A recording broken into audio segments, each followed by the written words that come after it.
Buenas tardes. ¿Cómo les va? Buenas tardes desde Colombia.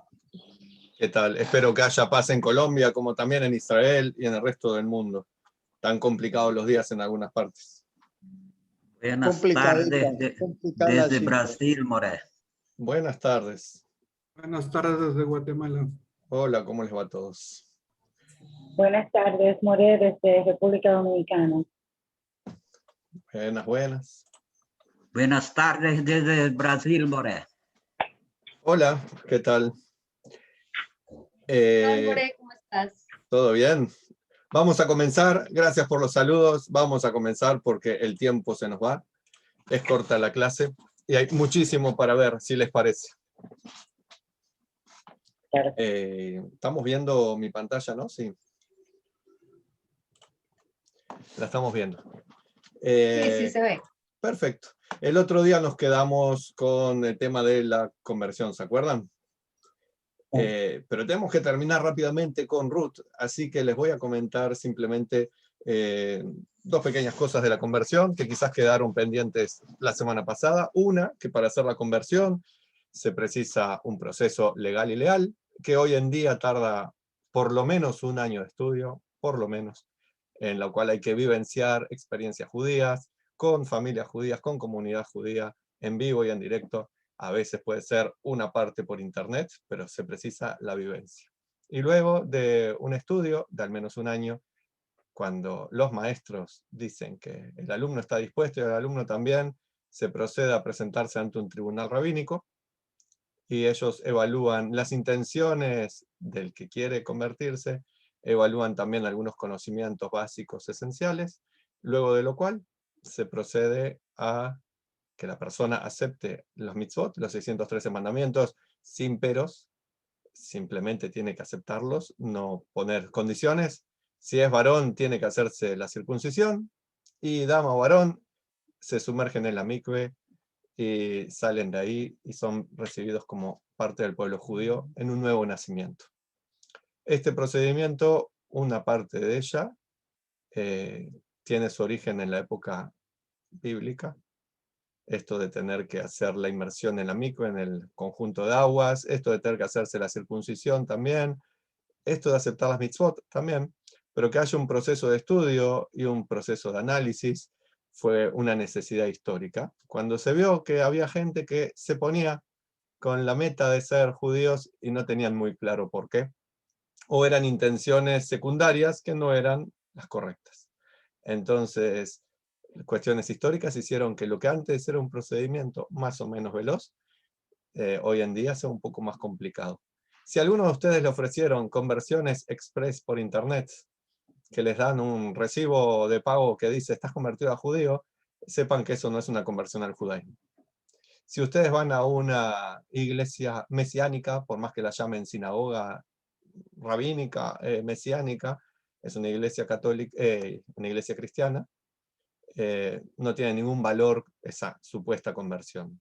¿Okay? Se convirtieron a evangélicos que usan disfraz de judío, de lo que ellos creen que son judíos.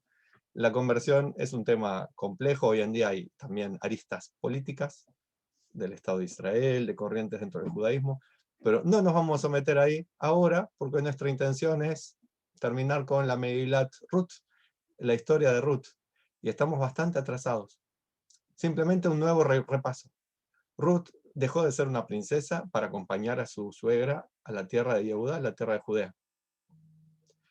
Y ella no era que amara a su suegra, especialmente, la quería, pero no era el amor que tenía en su vida, sino su marido muerto, Mahlón. Se quedó con eso de que se había muerto muy joven, sin hijos, y ella lo seguía amando, y quiso tener un hijo en el nombre de su marido. ¿Por qué? Porque había una antigua costumbre por la cual, si moría un hombre y no dejaba hijos, la mujer se casaba o tenía relaciones íntimas con el hermano del difunto, y si no había un hermano, con el familiar cercano más próximo, tenía relaciones, si tenía un hijo con ese hombre, el hijo iba a estar a nombre de quién? Del marido muerto. ¿Ok? Entonces acá, en esta imagen sería esta dama Ruth, le dijo a su suegra, te acompaño, no importa las penurias que vayamos a pasar, quiero, por amor a mi marido difunto, tener un hijo en su nombre. Y ustedes imagínense qué terrible amor será, o obsesión, o no sé cuál es la palabra correcta, para dejar ser princesa, dejar su país, dejar su cultura, dejar sus costumbres, meterse en un país pobre que estaba siendo oprimido por su país, porque Judea estaba siendo oprimido por Moab, para conseguir un hijo a nombre del hijo de esta señora. Es una historia bastante de entrega, de obsesión, de amor, no sé qué nombre ponerlo. Pero el hecho es que llegaron a Judea y ambas dos mujeres estaban pobres. Y tenían un campo, el campo de la familia de Naomi, Noemí en español, tenían un campo, pero venían de afuera, no tenían trabajadores, no tenían plata para contratar trabajadores, no habían sembrado, y era la época en la cual se estaba cosechando la cebada, que es por la altura de Pesaj, más o menos por el comienzo de la primavera en el hemisferio norte. Entonces, ¿qué dice acá? Ruth le ofrece a su suegra que le permitiera ir a un campo a recoger espigas, como hacían las personas pobres de aquella época. Porque las personas pobres de aquella época recibían algunos beneficios que la Torá decía. Por ejemplo, estaba la tzedaká, cuando se les daba plata, el diezmo, cuando se les daba plata o partes de la cosecha. Pero también la Torá permite que la gente necesitada vaya a los campos y trabajen en los campos para de esa manera obtener sus beneficios. No es beneficencia, no se les da, sino que se les dice, trabajen y recojan lo que ustedes vayan a comer. Que es una manera muy interesante de hacer que la sociedad avance. En vez de que haya planes que benefician a los pobres, acá se le dice a los pobres, podés dejar de ser pobre. ¿Cómo? Trabajando. Entonces entraban a los campos y tenían estos tres derechos, que era que cuando estaban cosechando los obreros, los segadores del campo, se dejaban una o dos espigas o frutos que caían de la recogida. Eso, uno o dos frutos o espigas no los recogían luego, los dejaban que vinieran la gente pobre, necesitada, los huérfanos, los extranjeros, lo recogieran. Algún extremo de los campos no cosechaban, quedaban para que los necesitados lo trabajaran. Y también era, si estaban segando o cosechando y se habían olvidado de cortar o la espiga o recoger la fruta, eso quedaba para que la gente necesitada pudiera recogerlo. Entonces le dice Ruth a su suegra, permitime que vaya a hacer ese trabajo de persona pobre, de persona necesitada.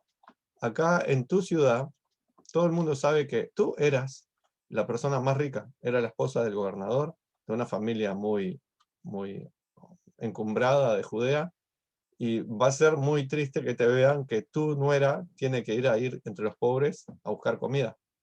Pero de orgullo no se come comida. Entonces permitime. Y además necesito saber que me digas dónde ir. ¿Y qué le responde Naomi? Le dice, anda, no importa el orgullo, lo que importa es, si hay que trabajar, se trabaja.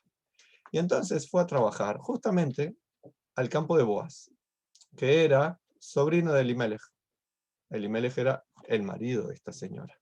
O sea, fue al campo del primo del marido muerto de Ruth.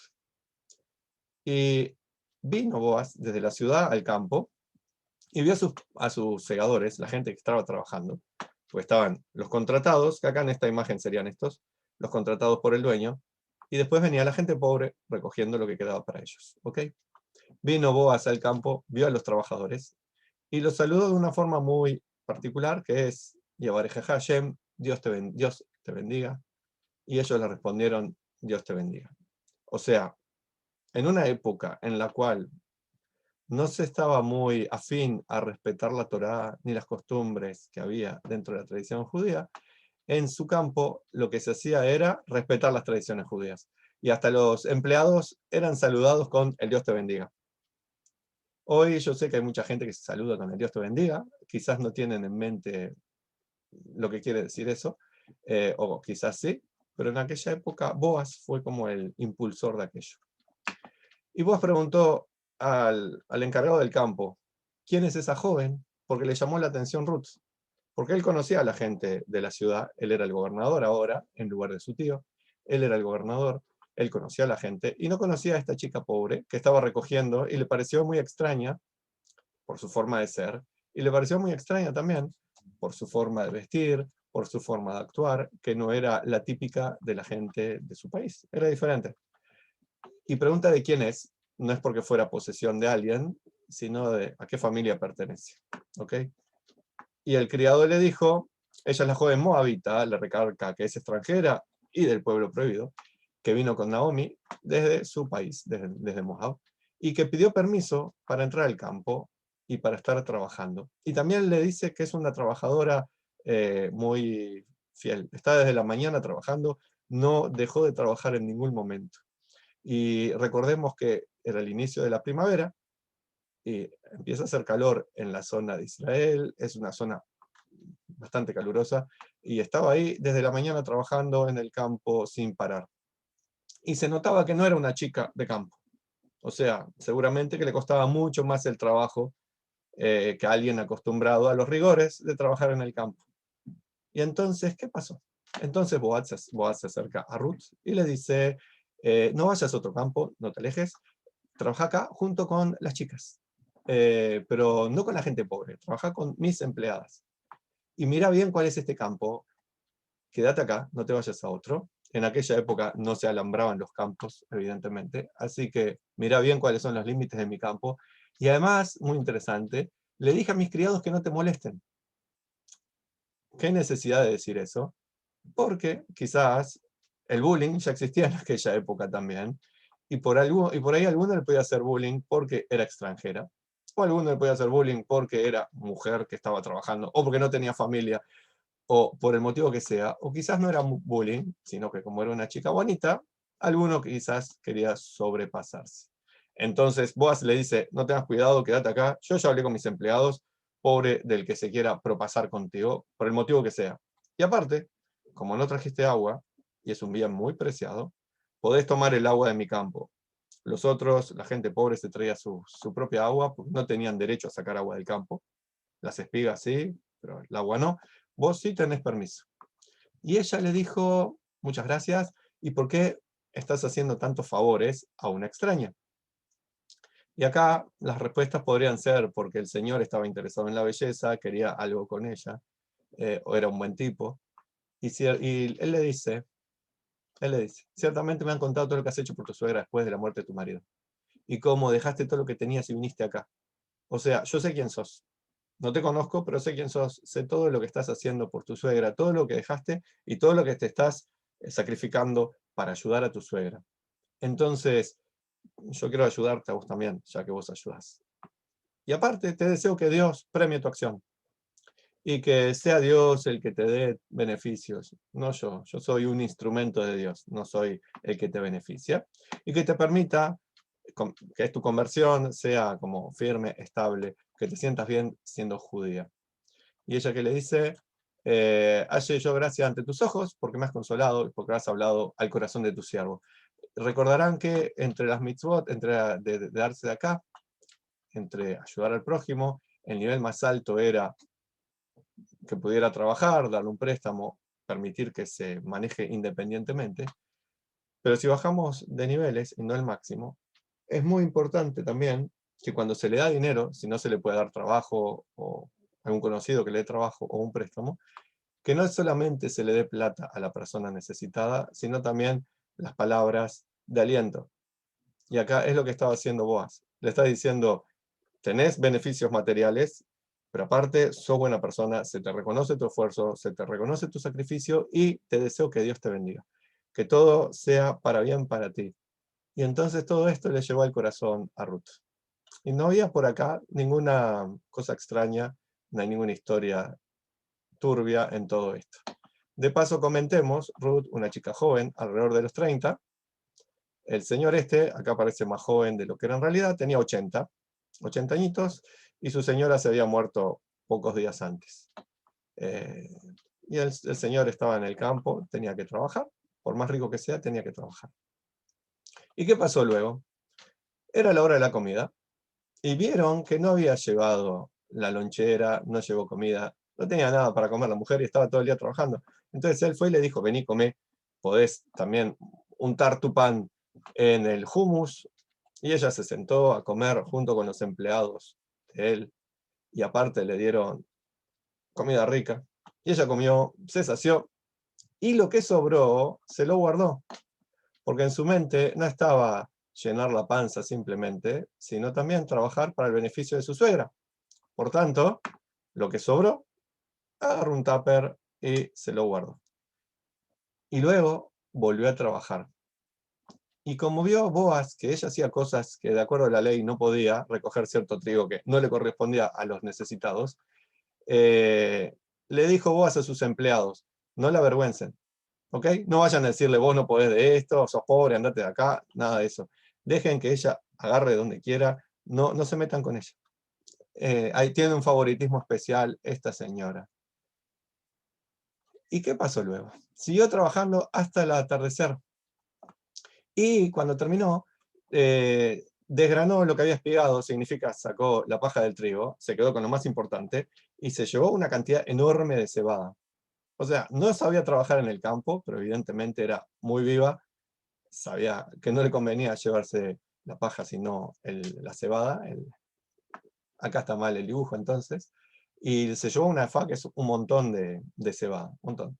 Y se fue a la ciudad y se lo llevó a su suegra, que estaba esperando en la casa, junto con la comida que le había sobrado. Y entonces ahí le contó todo lo que había pasado, cómo estuvo en el campo de Boaz, todo lo que habían hablado con él. Y entonces nuevamente aparece Dios mencionado y dice Naomi, sea él bendito del Eterno, o sea, están bendiciendo a Boaz, pues no ha rehusado su bondad ni a los vivos ni a los que han muerto. Es una persona muy buena, familiar Boaz, y que sea bendito de Dios. Y Naomi le dijo, aquel hombre es nuestro familiar, él es uno de los parientes que nos pueden redimir. O sea, ya que no había hermano del difunto marido de Ruth, Elimelech, el dueño del campo, perdón, Boaz, el dueño del campo, era uno de los posibles novios legales de Ruth. Así que parecía como que estuviera sido hecho preparado en los cielos, como coincidencias. En realidad, no les voy a preguntar ahora, pero en realidad acá no fue coincidencia. Ella le dijo a qué campo tenía que ir, ¿ok? Estaba preparado. Quizás el que le haya llamado la atención a Boaz, esta dama joven, bonita, trabajando tan fervientemente, eso sí haya sido una casualidad, vaya a saber, o fue preparado por Dios. No lo sé.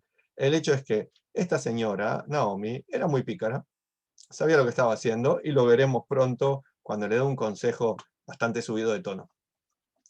Entonces, Ruth le cuenta que Boaz le dijo, quédate en mi campo, seguí trabajando en mi campo, y Naomi, ¿qué le dijo? Le dijo, está bien, que vayas con sus empleadas, quédate allá, es todo muy lindo. ¿Y cuánto tiempo duró esto? De que estuvo en el campo trabajando, 3 meses aproximadamente. Desde que se comienza la cebada hasta el trigo, es por la fecha de Pesaj hasta la fecha de Shavuot. Por eso, la semana que viene, que es Shavuot, domingo de noche, lunes y martes, fiesta donde se recuerda, entre otras cosas, la entrega de la Torá, la figura de Ruth es principal. ¿Por qué? Porque una parte de su historia ocurre, una parte importante de su historia, ocurre justamente en la época de Shavuot. Otro de los motivos es porque es una conversa famosa, y todo el pueblo de Israel pasó por un proceso de conversión en Shavuot. Por eso mismo, cuando incorrectamente se dice Ruth la primera conversa, en realidad los primeros que se convirtieron fueron todos los israelitas que salieron de Egipto. ¿Ok? Porque hasta ese momento, hasta recibir la Torá en Shavuot, 50 días después de la salida de Egipto, hasta recibir la Torá en Shavuot, eran casi igual que el resto de los gentiles. Tenían los 7 mandamientos para cumplir. Tenían aparte la circuncisión que Dios le había dicho a Abraham, como una cosa familiar. O sea, era un mandamiento familiar, pero no exclusivo para la familia, sino para el entorno familiar. El día que recibieron la Torá, aceptaron los 613 mandamientos, la circuncisión ya la tenían hecha, o algunos se la hicieron en ese momento, y también pasaron por la mikve, por las aguas. Así que por eso se lee también la Megilat Ruth en Shavuot, porque es ejemplo de converso, como el pueblo judío se convirtió. Al mismo tiempo que se convirtió al pueblo judío, había algunos miles de egipcios y otros pueblos. La famosa muchedumbre que salió de Egipto y que armaban mucho lío. Esa gente fue cobijada por Moshe, sin permiso de Dios, fue cobijada por Moshe, y cuando llegaron al monte Sinaí también se convirtieron, y luego provocaron bastantes complicaciones durante el trayecto. ¿Alguno recuerda cuál fue la primera gran complicación de la muchedumbre salida de Egipto? ¿El becerro puede ser? Sí, Andrea, exactamente. El becerro de oro. Sí, señora y sí, señor. El becerro de oro. Esa gente estaba acostumbrada a la idolatría, los israelitas también, pero esa gente decían, Moshe nos falta, y Moshe es el que nos cobijó acá. Cuando Moshe no esté y no bajó del monte Sinaí, Dios nos tira para afuera. Entonces estaban desesperados por tener algo en reemplazo de Moshe, pero eso es otra historia. Quizás, ya que piden otro curso, hagamos otro curso en otro momento. Y entonces pasamos al capítulo 3. Y acá Ruth pasa a tener una figura, ¿cómo la definiríamos? Traté de buscar una imagen que sea entre la palabra que quiero que me digan y algo recatada, pero ¿cómo sería esta imagen? ¿Cómo sería? Cuéntenme ustedes. Cuánta gente tímida. No recatada. No muy recatada, ¿no? Bueno, puede ser. Si buscan imágenes de Ruth, van a encontrar imágenes muy recatadas y muy no recatadas. Esta es sensual, sexy. ¿Y por qué una imagen así? Porque luego de 3 meses, cuando ya terminó la cosecha del trigo, Naomi, su suegra, le dice, necesito que estés en paz, que tengas tranquilidad, que tengas un hogar. No puedes seguir toda la vida estando entre los pobres, trabajando en el campo. No es una vida para vos. No es lo que yo quiero para vos, dice la suegra para su nuera. ¿Cómo hacemos para conseguirte un novio que te mantenga? Porque nosotros seguimos siendo pobres. ¿Cómo hacemos? Y ella decía, pero yo quiero casarme con un familiar de mi marido muerto. Quiero tener un hijo a nombre de mi marido muerto.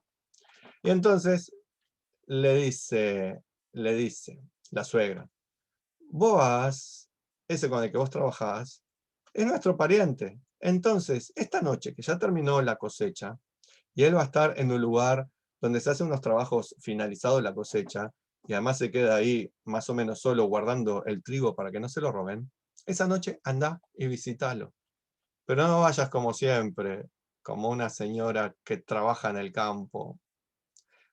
Lavate, perfumate. En realidad también, acá más que lavate, también quería decir, ponete perfumes, maquillaje. En la palabra en hebreo se puede entender por eso. Ponete maquillaje, ponete sexy, perfumate, ponete tu vestido y anda al lugar donde va a estar él. Un lugar apartado, a la noche. El tipo está feliz porque terminó de cosechar el trigo, o sea, el trabajo duro ya estaba hecho. Y dice, no te des a conocer al hombre hasta que él haya acabado de comer y de beber.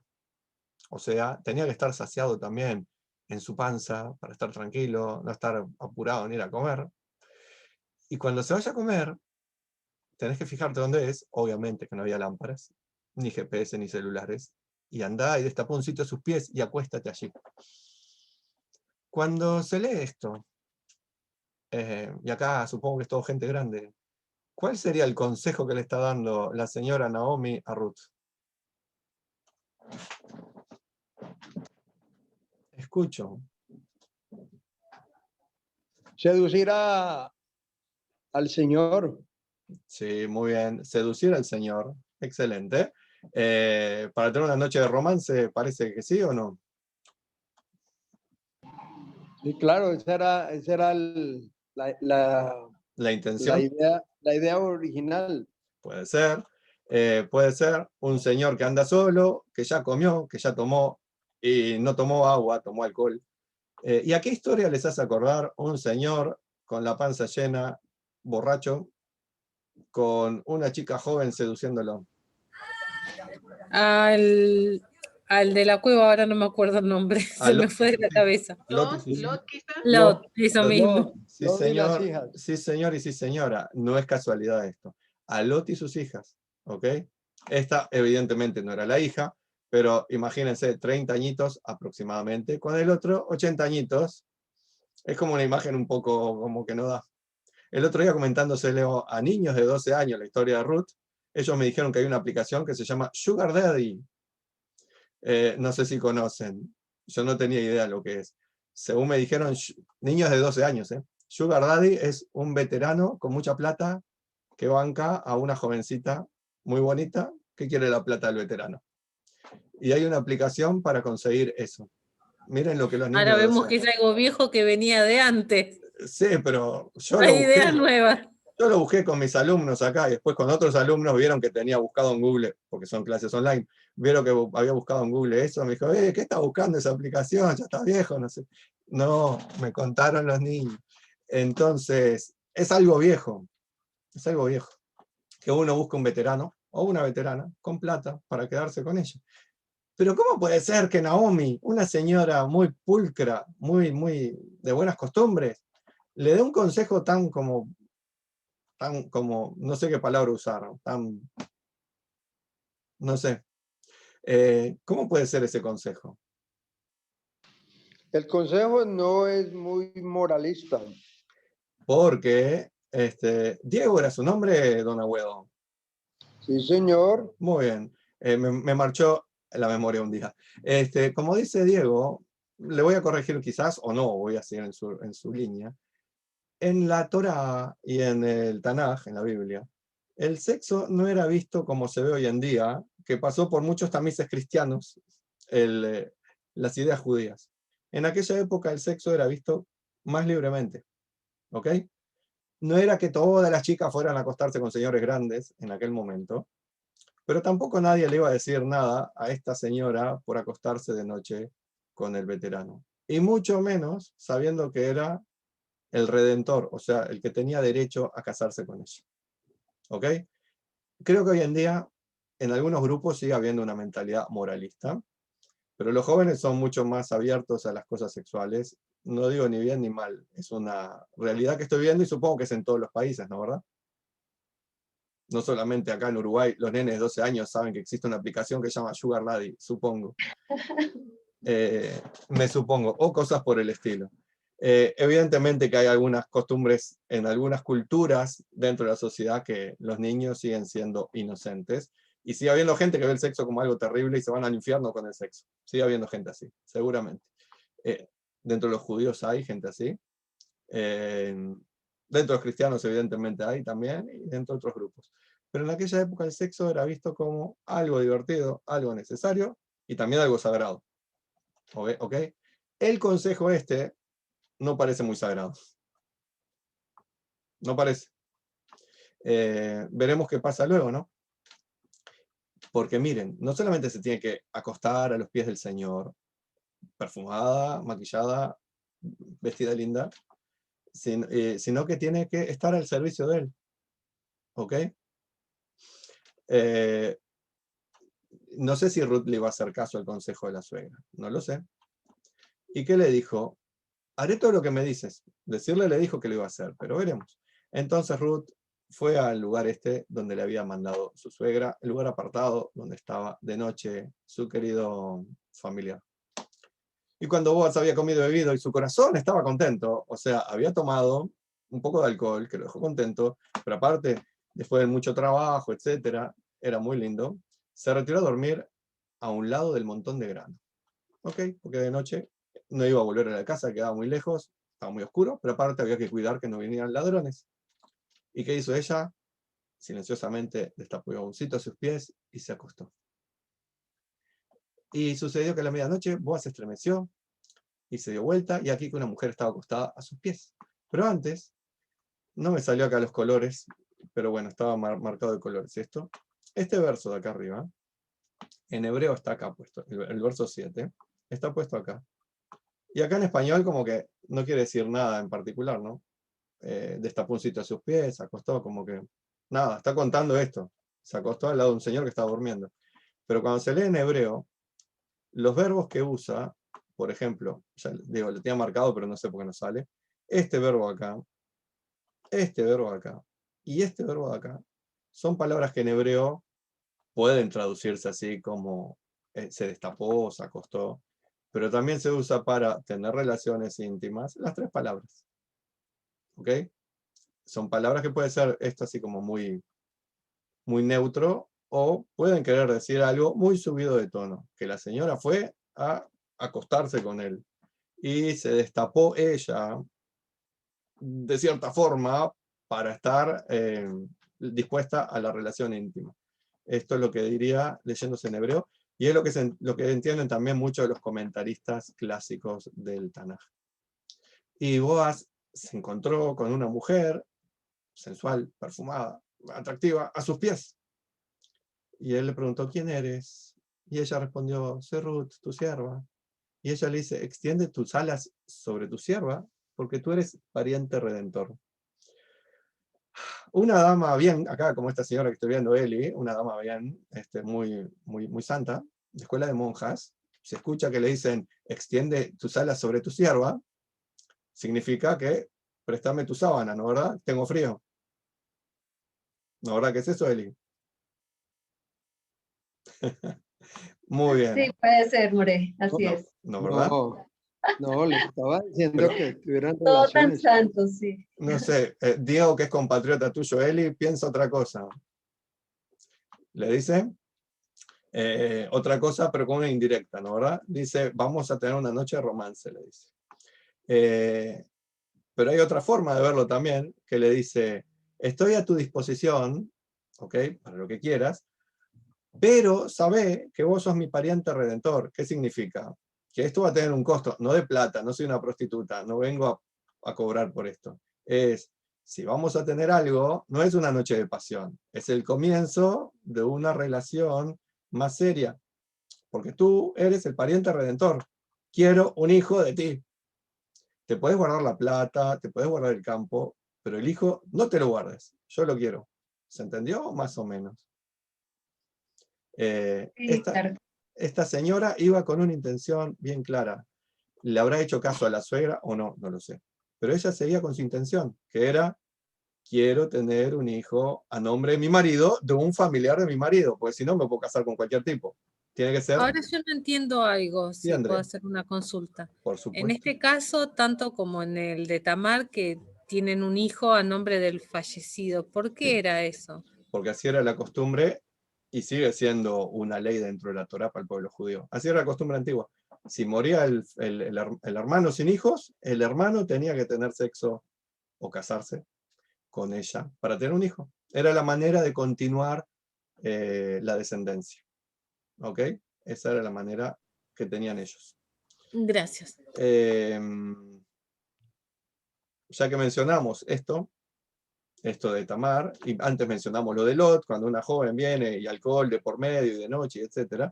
Esta es una forma consciente para todos de recuperar los pecados que habían hecho aquellos anteriores. Ruth era descendiente de la relación de Lot con su hija. Y Boaz era descendiente de la relación de Yehuda con Tamar. Ambas relaciones anteriores eran relaciones que fueron hechas en inconsciencia. Yehuda no sabía que estaba acostando con su nuera, Lot no sabía que estaba acostando con su hija. ¿No verdad? Estaban los dos en inconsciencia de eso.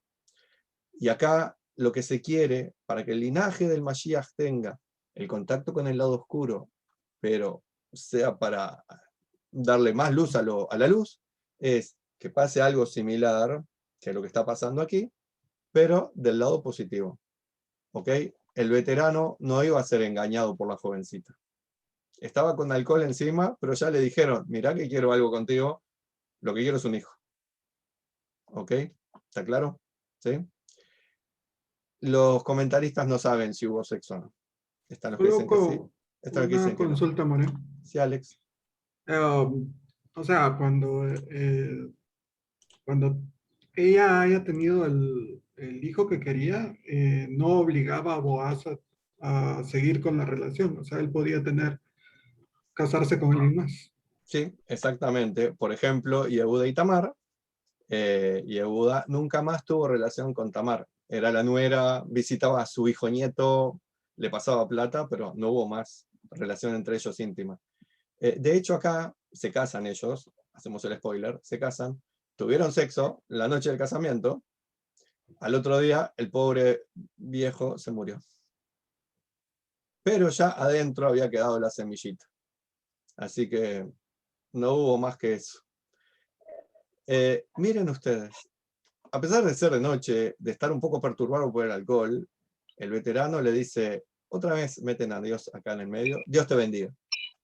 Y le dice, todo esto que haces es muy bueno, sos tan buena, es impresionante lo buena que sos, porque sos tan joven y tan bella, que podrías haber ido a conseguir novio entre los jóvenes. Y podías haber conseguido un rico, un pobre, no importa. Pero no estás buscando eso. Lo que estás buscando es un hijo a nombre de tu marido. Y el único que te lo puede dar, ¿quién es? Yo, un viejo que puede ser tu abuelito. Y no me está diciendo quiero tu plata ni quiero que te cases conmigo. Me está diciendo quiero un hijo contigo. Entonces, sos una tipa maravillosa. O sea, no me querés sugar daddy para que te mantenga. ¿Se entiende? Nada que ver con el sugar daddy en este caso. Entonces, le dice, pero te aviso, mirá que hay otro pariente que es más cercano que yo. Porque tu suegro tenía un hermano. O sea, mi tío tenía un hermano. Y corresponde que sea mi tío vivo el que se case contigo. Entonces, yo no voy a tener romance contigo. Quédate acá de noche porque estás en medio del campo, está complicado. Mañana de mañana yo hablo con mi tío, para que se case contigo. Qué valentía este hombre, ¿no? Estar al lado de la dama jovencita, bonita, que se le ofrecía para lo que quisiera. Y este dice, no, mirá que legalmente hay otra persona que corresponde, que sea.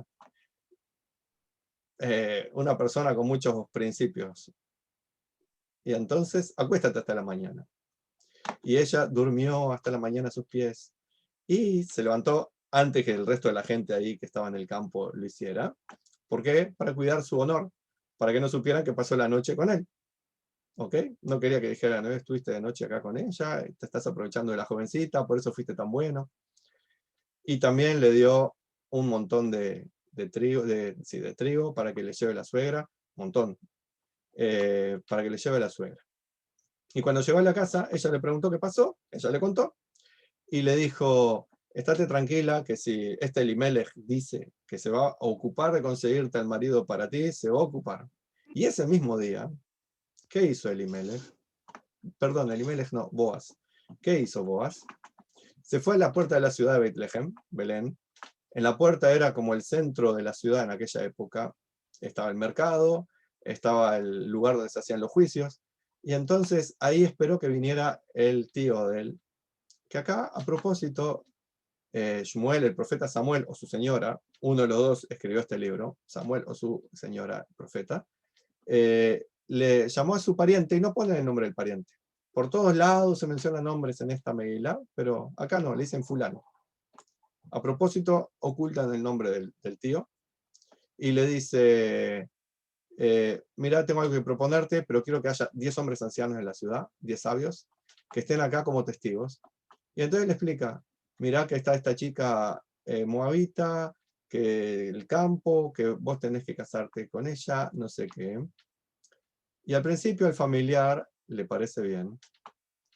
Pero cuando se pone a pensar, se da cuenta que iba a tener que casarse con la chica moabita y que el hijo que tuviera con ella no iba a ser de él, pero él iba a tener que pagarle todo al niño, la escuela, la ortodoncia, el club, todo le tenía que pagar. Pero no iba a ser su hijo. ¿De quién iba a ser hijo? Del difunto. Entonces, el marido posible que dijo, no, yo no me hago cargo. Entonces se liberó, hubo ahí un trámite muy raro donde le daba una sandalia, que era la forma de testimoniar que no quería hacerse cargo ni del campo ni de la chica moabita. Y entonces quedó libre Ruth para casarse con Boaz. Se casaron, tuvieron su romance de esa noche y la gente hacía bendiciones, que si tuviéramos tiempo las podríamos leer y explicar, son muy bonitas. La bendijeron y de esa noche de pasión, ¿quién salió? Un niñito. El niñito llamado Obed, que fue el padre de Ishai, que fue el padre de David. Y David, como sabemos, es el rey. otra cosa que sí podemos decir que es muy breve. La gente no decía, es el hijo de Ruth. La gente decía, es el hijo de Naomi. ¿Ven? Dice, un hijo le ha nacido a Naomi. Uno de los motivos para esto es que, como dijimos, el hijo, era en nombre de su hijo muerto. Por tanto, la gente dijo, toda esta historia entendemos que es como una historia de redención.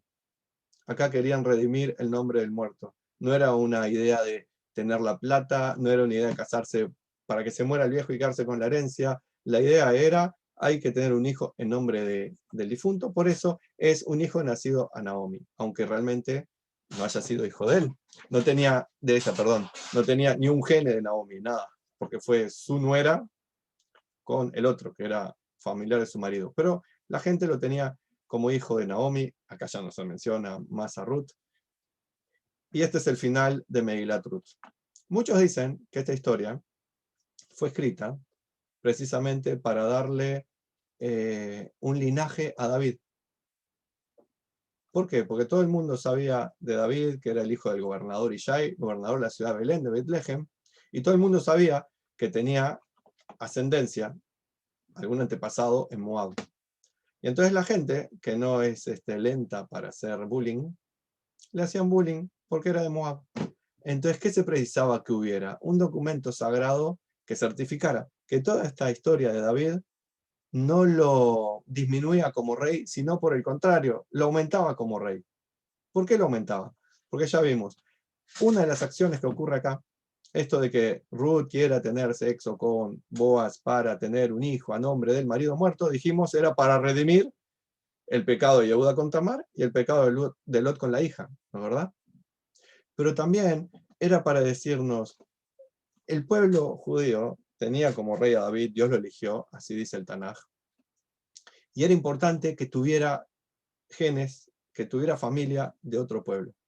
Si bien él era judío completamente, de padre y madre, de abuelo y de abuela, de todos lados era judío, David, pero necesitaba tener familia fuera del pueblo judío. ¿Saben por qué? Porque de él viene el Mashiach, el famoso rey que se espera que gobierne algún día en Israel y que va a traer paz, y ya no van a tirar misiles los palestinos, ni los otros van a estar diciendo pobres palestinos, va a haber paz en el mundo. Y para que esta paz en el mundo pueda llegar a toda gente, no tiene que ser el rey judío estrictamente 100% judío. Tiene que tener también su conexión con el resto de las naciones. ¿Y cómo se consigue eso? A través de Ruth y de esta historia. En la genealogía del Mashiach hay gente gentil. En la genealogía del Mashiach hay gente que se prostituyó, la tatarabuela Tamar. En la genealogía del Mashiach hay gente que hizo cosas muy aberrantes, como lo de Lot, que él fue la víctima, con las hijas. En la genealogía del Mashiach hay todo tipo de oscuridades. ¿Por qué? Porque es necesario que el Mashiach tenga de todo un poquito en su linaje, en su familia, de todo un poquito, para que todo eso forme la redención de todos. No sé si se entendió esa idea, o más o menos. No es algo no es algo que viene por fuera, no es un tipo mágico santo que viene de una paloma que insemina a una virgen. Es un tipo del mundo, material. En su familia hay cosas muy oscuras, terriblemente oscuras. Quizás no directamente en su familia, el papá y la mamá, pero en su linaje. No hay una abuela pura y una madre pura. Hay una abuela prostituta y otra abuela que se acostó con el padre. Y otra que quiso acostarse con un veterano una noche de calor en Bethlehem. ¿Se entiende? Es una persona del mundo. ¿Para qué? Para que el mundo lo acepte y diga, si esto, con este pasado, con estas complicaciones, con tantos dramas, puede evolucionar a ser una persona luminosa, evidentemente todos podemos hacerlo. No es por medio de magia o de milagros, sino de una evolución del individuo y de una evolución de la sociedad. De a poco la sociedad fue evolucionando. Muchas cosas que cuenta esto Megilat Ruth hoy en día son como extrañas en algunas sociedades, ¿no verdad? Como que las mujeres no tengan derechos, o no sé, que se le haga bullying a la gente, se sigue haciendo hoy en día, pero no está bien visto, ¿no verdad? O que se trate mal a los extranjeros, se sigue haciendo, pero no está bien visto. Entonces, de a poco se fue avanzando. Todavía falta. El día que se llegue al máximo, ese día va a ser cuando digamos, ha venido el Mashiach, es la época mesiánica. El tiempo ha terminado, pero si quieren pueden hacer preguntas sobre el tema en los próximos minutos, si tienen alguna pregunta. Pero de este tema, no de otras cosas. Los escucho, y si no hay preguntas, nos despedimos amablemente. En el chat le hicieron una pregunta. En el chat me hicieron una pregunta. Chat. Gracias. ¿Es posible que el nombre del hijo Obed fuera también el nombre del esposo difunto de Ruth? El esposo se llamaba Mahlón. Quizás se llamaba Obed. No sé, tendría que estudiarlo. No lo sé. El nombre que nos dice acá el libro de Ruth es Mahlón. Hubiera sido interesante que se llamara Obed también el marido. Después lo busco y en todo caso lo pongo como comentario al video de este chat, a esta clase. ¿Ok? ¿Alguna otra pregunta? ¿Comentario? ¿Idea para próxima clase? ¿Para el próximo curso? Los escucho. Bueno, como no hay, ahí tengo en el chat algo. Excelente, esclarecedor, cierre con enfoque no convencional. Gracias, gracias. Muy amables. Entonces, nos estaremos viendo. Les deseo a todos que tengan bonito día, que tengamos buenas noticias, que haya paz y que Chag Sameach, feliz Shavuot. Muchas gracias. More. Obrigado, Muy More. amable. Gracias, Chao, More. More. Chao, saludos, Muchas gracias. Chao, Semana, More. gracias, More. Gracias. Bueno, Muy bueno, chao. interesante. Shalom, shalom. Muchas gracias. Gracias, gracias.